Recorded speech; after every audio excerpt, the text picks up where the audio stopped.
Greetings, all! Today, we'll be examining the Steel Flying-type Ultra Beast Celesteela, the Launch Pokémon. Colossal in size and more than able to scare the daylights out of anyone that comes across them, Celesteela are truly massive creatures that can be more than a sight to any normal human standing before them.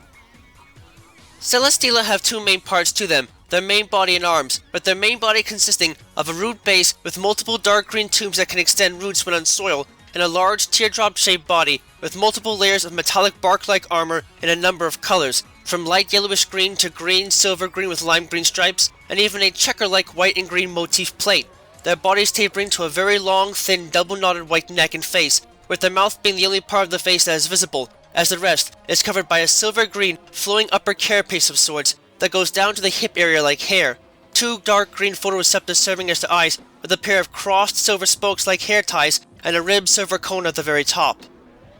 Their bodies are flanked on both sides by a pair of long cylindrical arms, with a silver-green outer coat, green inside layer, and yellow interiors, with a cut section at the top showing the inside clearly, with three silver rings down along the length of each appendage, whose ends have extended root-like tubes like the lower body, with green ribbing, and an overall form that resembles the bottom end of a rocket, complete with a central yellow spot from which they release bursts of flame for propulsion. Although Celesteela are classified as being steel flying types, this is predominantly only because they possess a thick metallic bark that covers most of their body and have the ability to naturally hover and fly through the air. While some might suspect that this is due to electromagnetism, in reality, the only thing that is electromagnetically powered in these beasts are their arms, as it is the force they use to keep their otherwise separate arms connected to their main body. Their arms actually contain a gas that they generate by sucking up organic material into their arms, processing it to make an organic fuel that is highly flammable.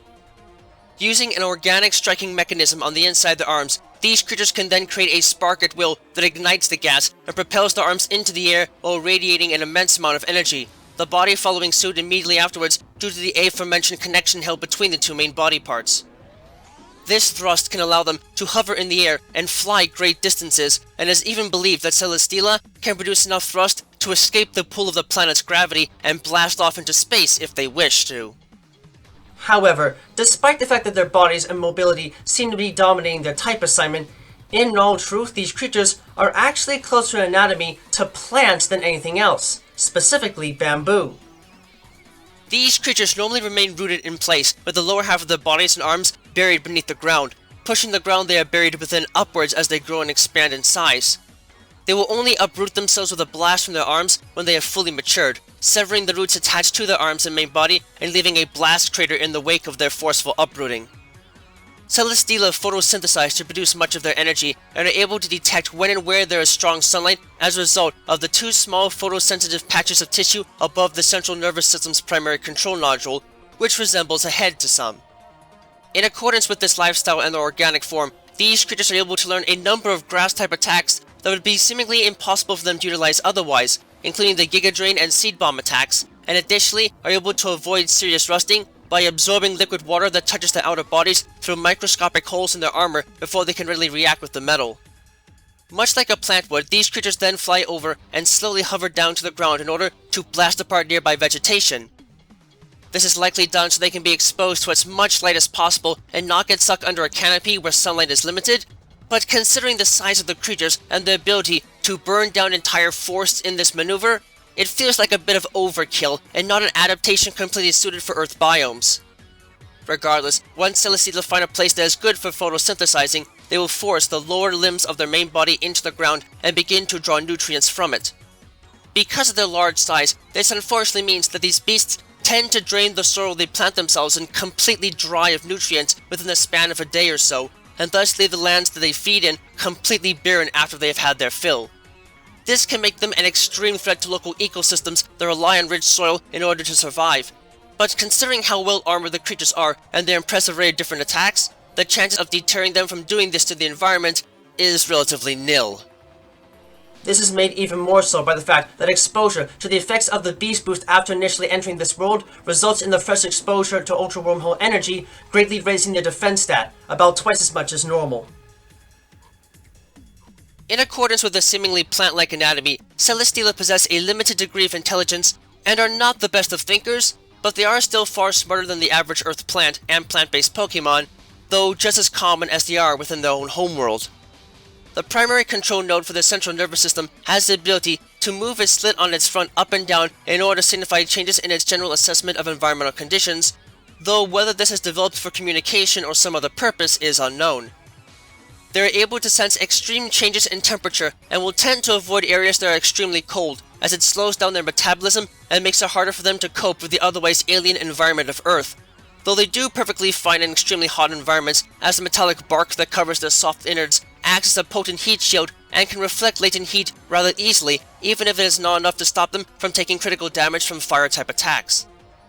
In response to attack, these beasts will generally stay in place and use their rugged bodies to smash opponents or simply drain their energy until they are in a weakened state before blasting off, hoping to lose their attacker in the process. This can make these creatures hard to track down and handle, but aside from being very protective of themselves when under attack, they are generally quite benign and are not a serious threat to other life forms, excluding the plants that they end up killing either through burning or the draining of all soil nutrients. Even with this noted, however, they are not to be trifled with, as while the large size limits their overall mobility, they are still well-rounded fighters with plenty of stamina to work with, their base attack and defense stats being above average for a fully evolved flying-type Pokemon, and their base HP, special attack, and special defense stats being above average for a fully evolved steel and flying-type Pokemon, making them perfect for just about any type of offensive or defensive strategy they are needed for. These monstrous beasts might be plants to some degree or another, but that is likely the last thing that you'll be worrying about in any capacity when confronted by them in battle. While they might not exactly excel in anything in particular, that's what truly makes them useful, as they can in turn assume a number of different roles in battle and make themselves a force to be reckoned with. Outside of battle, these creatures also show that they are really not meant for this world, as their extreme requirements for nutrition can potentially cripple them and make them a hazard for environments here on Earth, as it simply isn't enough to go around to keep these creatures from completely draining any soil they choose to embed themselves into. I can't really say that's their fault entirely, as they likely come from a world that is even richer in nutrients than this one. The fact that they tend to make a ruckus with blasting off doesn't help either, though I suppose the burned foliage that often results from this can help replenish at least some nutrients to soil after it's been left barren. Regardless, these flying entities can be a hassle to deal with without the right powers to counter them, so one should be cautious in fighting them, if only for the capacity to make short work of others with moves like Leech Seed and Heavy Slam.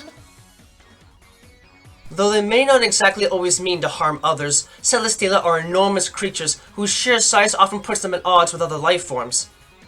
The chances of one of these alien creatures touching down in front of you is extremely small,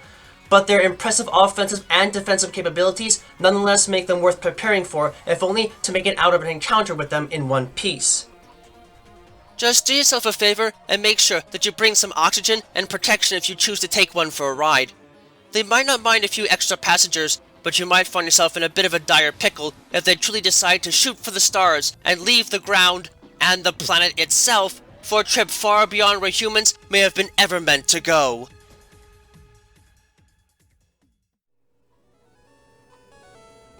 Thank you for watching this video. It brings me great joy to be able to speak to you all in the world each and every time we meet like this, to explore the many different facets of both the world of Pokemon as we know it, and the world as we live it, through every adventure we have with Pokemon by our side. If you'd like to, please subscribe, ring the bell and all that jazz, to keep yourself updated on content uploads and other materials of the like. You can also follow me on Twitter if you'd like to know right away when something new is uploaded, and my written works, from which most of this is based on, can be found on DeviantArt. Links to both can be found in the description down below.